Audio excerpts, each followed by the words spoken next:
ఇక్కడ మనము చూడవలసింది, చాలామంది కూడి ఉన్నందున వారు ఆయన యొద్దకు వెళ్ళలేకపోయిరి. చాలామంది కూడి ఉన్నందున వారు ఆయన యొద్దకు వెళ్ళలేకపోయిరి.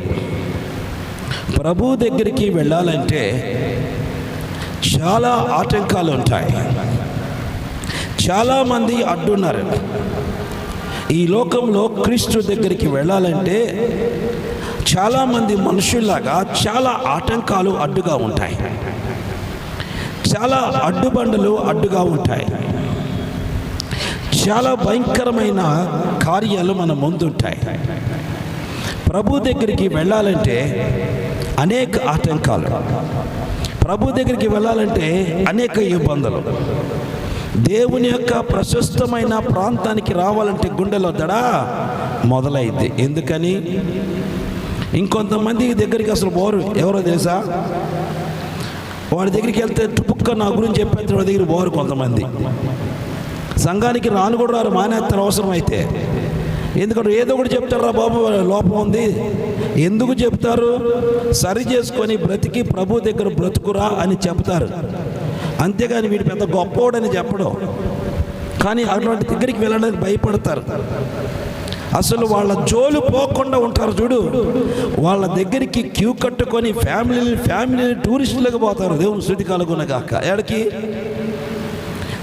వాడు ఆత్మీయ స్థితి జోలు పోడాడు.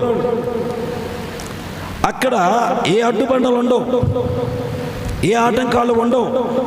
స్వేచ్ఛగా వెళ్ళొచ్చు, స్వేచ్ఛగా కూర్చోవచ్చు, స్వేచ్ఛగా వచ్చేయచ్చు. ఇక మన సంఘంలో దేవుని దగ్గరికి వెళ్ళడానికి అనేక ఆటంకాలు ఉంటాయి. ఇక్కడ ప్రభు దగ్గరికి వెళ్ళడానికి అనేక మంది ప్రజలు అడ్డుగా ఉన్నారు. ప్రజలు ఒక్కొక్క మనిషి ఒక్కొక్క సమస్యకు అడ్డుగా కనపడుతున్నారు.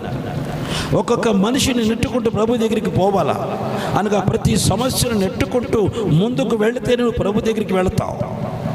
ప్రభు దగ్గరికి వెళ్ళాలంటే నీ సమస్యను అధిగమించుకుంటూ పోవాలా. నీకున్న బలహీనతలను విడిపించుకొని ప్రభు దగ్గరికి పోవాలా.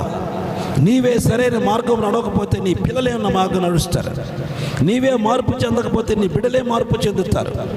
నీవే మార్పులోనికి రాకపోతే నీ బిడ్డలే మార్పులోనికి వస్తారు. నీవే సరిగా లేకపోతే నీ బిడ్డలేం సరిగా ఉంటారు. చాలామంది అంటారు, అయ్యా నేను పాడైపోయాను కానీ నా పిల్లలు చక్కగా ఉండాలి అంటే ఎట్టా ఉంటారు? నీవే పనికి మాలదని మరి వాడు కూడా పనికి మాలడు అవుతారు. అందుకే ప్రియ దేవుని బిడ్డలారా, మన ఆత్మీయ స్థితిలో ప్రభు దగ్గరికి వెళ్ళడానికి వారికి అనేక మంది అడ్డుగా ఉన్నట్టు